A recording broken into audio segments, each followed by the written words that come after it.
Brian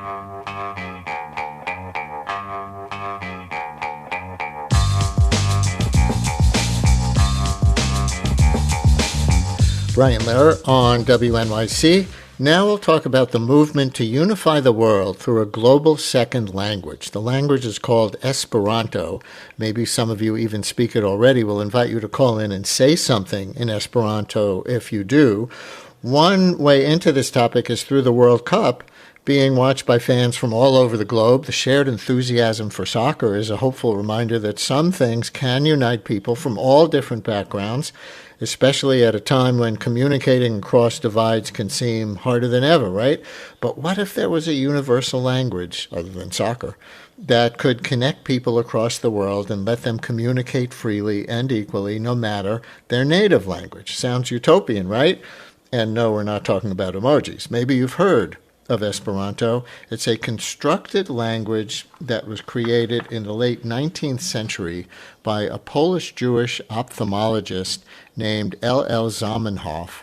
He thought if everyone spoke the same language, there would be fewer conflicts between individuals, maybe even fewer conflicts between governments. The language sounds a little like Spanish, I think you could say. It's designed to be easy to learn.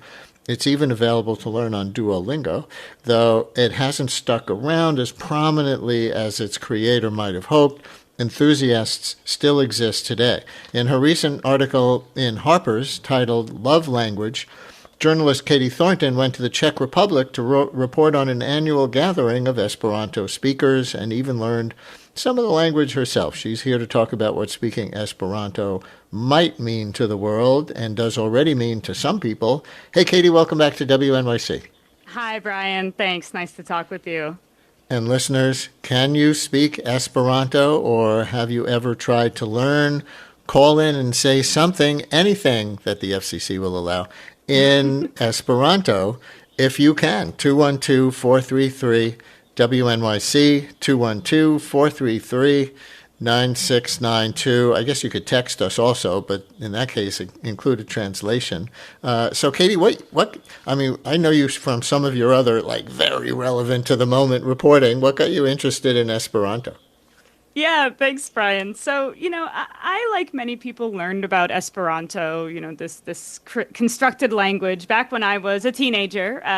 A very cool older friend of mine sort of introduced it to me, and he was speaking it himself, had been speaking it for multiple years, and he sort of told me the idea behind it, and it was interesting to me at the time. The idea was that there was this language that was so irresistibly easy to learn that everybody in the world would voluntarily speak it as a second language, and from there, of course, peace and mutual understanding would follow. I forgot about it for a long time until reporting The Divided Dial Season 2 with On the Media with WNYC, and learned that there are multiple sort of powerful institutions who currently, or until very recently, still broadcast in Esperanto on shortwave radio, and I just knew that I had to learn more.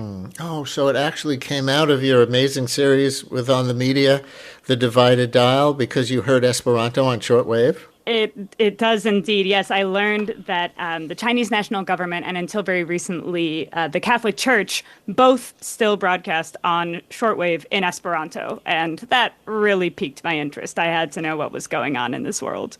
So what was the timeline here? Did you learn that there was an Esperanto conference taking place in the Czech Republic and then study up a little bit yourself before you went to prepare for that? Or what was the timeline for your immersion in the language? Yeah, that was pretty much exactly it. Through the listening on shortwave radio, I learned that this is still very much a thing, this world.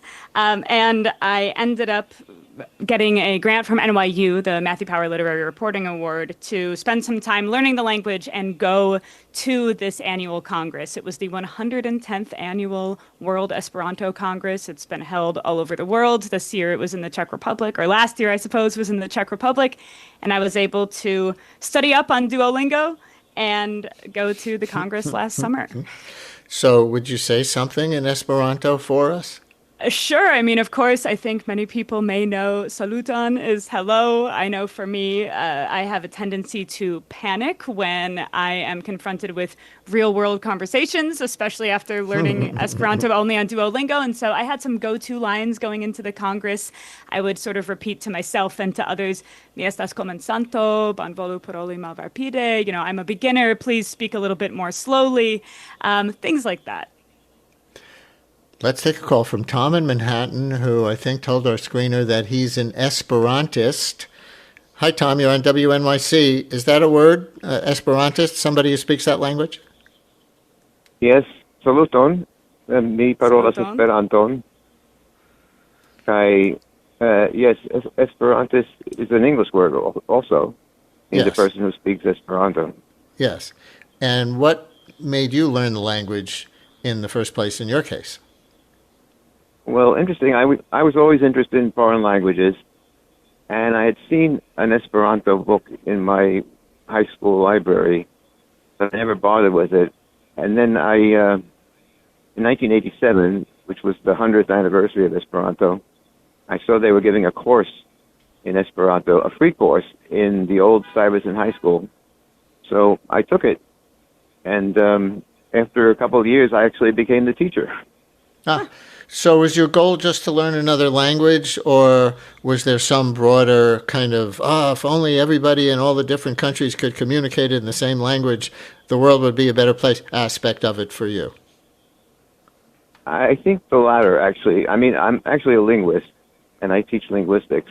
Uh-huh. But yes, Esperanto sort of promises to bring people together, and I think that's kind of true because if you think about the, I don't know what it's called. I think it's the I-5 or something, the English 5. There's some kind of arrangement between Australia, New Zealand, the United States, Canada, and Britain to give each other intelligence, and those countries seem to get involved in wars together. So I think there's kind of a, Against you each know, other. well, no, with each, I mean, you know, as allies. I see. So for in the Middle East, for example, I mean, in the war in Afghanistan, Iraq, and so on. So I think that language becomes a barrier, and we get stuck in our own, you know, politics. And Yes. And this could help. Tom, thank you very much. Katie, interesting call. How would you start Yeah. to talk about that, the sort of utopian aspect of Esperanto? Yeah, absolutely. Well, thank you so much for the call, Tom. Dankon pro telefona voco, if I'm remembering correctly. Yeah, I mean, this was really the idea behind Esperanto when it emerged. In the article, we got a lot into the history. The idea was that it would foment conversations across difference. I think there's some limitation to the idea that merely comprehending one another, inherently begets peace. But the idea was that it would cut down on a lot of the division that the creator of the language, Zamenhof, saw in his hometown growing up. He grew up speaking, I think, 5 or 6 or 7 different languages, and decided to create this language that would be relatively easy for speakers, especially of European languages, to understand. And, it had some really, really serious traction among pacifist movements, among internationalist movements, among anarchist and international labor organizations. It had a really, really strong presence internationally, and especially in the aftermath of World War I. It was really, really grew hand in hand with the pacifist movement and had some really serious traction. There was conversation at the League of Nations, the predecessor to the UN, about possibly incorporating Esperanto instruction into school education. A lot of prominent political leaders spoke Esperanto. Ho Chi Minh was a speaker. He learned it while living in London. Leo Tolstoy, also George Soros' father, he was born Tivadar Schwartz, and he was a speaker and actually changed his family's last name to the Esperanto word for Soros, in order to avoid anti-Semitic persecution in his native Hungary. So this had a serious moment on the global stage. There are some cultural Esperanto contexts that people are writing in with. Listener writes, Eddie texting from LA, I first encountered Esperanto in the Robert Hind Lean book Friday when I was a young child in the 1970s. And then somebody else writes, you could tell me if these things are true, because I'm not familiar with either of them. There's a 1966 horror film called Incubus starring William Shatner that is entirely in Esperanto. And there are English subtitles to follow along. You know about that movie? Yes, this is true. And, we sort of talk throughout the Harper's piece, about the various times at which Esperanto sort of had these resurgent moments. And one of them certainly was sort of in the somewhat optimism of the 1960s and 1970s, in addition to that sort of interwar period as well. And I think you're seeing that resurgence and that reinterest a little bit today, too. After Brexit in particular, there was more interest within England in speaking Esperanto, and I spoke with many leaders of the movement within North America, and when they hold the North American congresses for Esperanto speakers, they report that there's a ton of young people coming, and I can confirm that at the World Esperanto Congress. It skewed much younger than I anticipated, so I think you're in a moment of that resurgence now, too. Here's a caller, I think, pushing back on the very notion of a sort of artificially constructed language. Irene in Tarrytown, you're on WNYC. Hi, Irene. Yes. I think ideally it's a wonderful thing. It's very idealistic. I was in high school in the mid-50s. I had a friend who was very taken with it. There was a social studies teacher, and they were really gung-ho. For me, and I love languages, so maybe that not everybody, this language has no cultural background, no context, I'm not a big history fan. It doesn't have heart for me. And so I would not be inclined. Because it's not rooted, you're saying, in anybody's real human culture. Yeah, in terms of idioms and expressions and the way people just express themselves.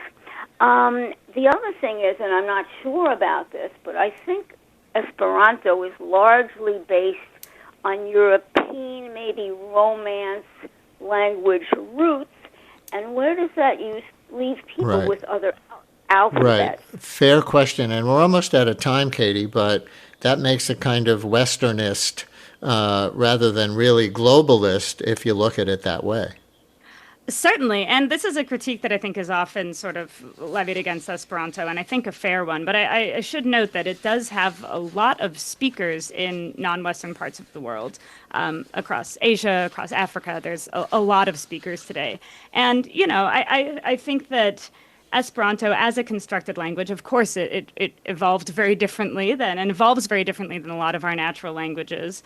It's a somewhat rigid language. You can't necessarily make slang. You can't be adapting words, and there's a lot of power in adapting words and creating new sort of patois. Mm-hmm. There's a lot of power in that. It's not possible in Esperanto, but the speakers sort of voluntarily buy into this rigidity. Katie Thornton's story about Esperanto in Harper's is called Love Language. Can you say goodbye in Esperanto? Yeah, we can say Gis la revido, until the re-seeing, until I see you again. And dankon, thank you.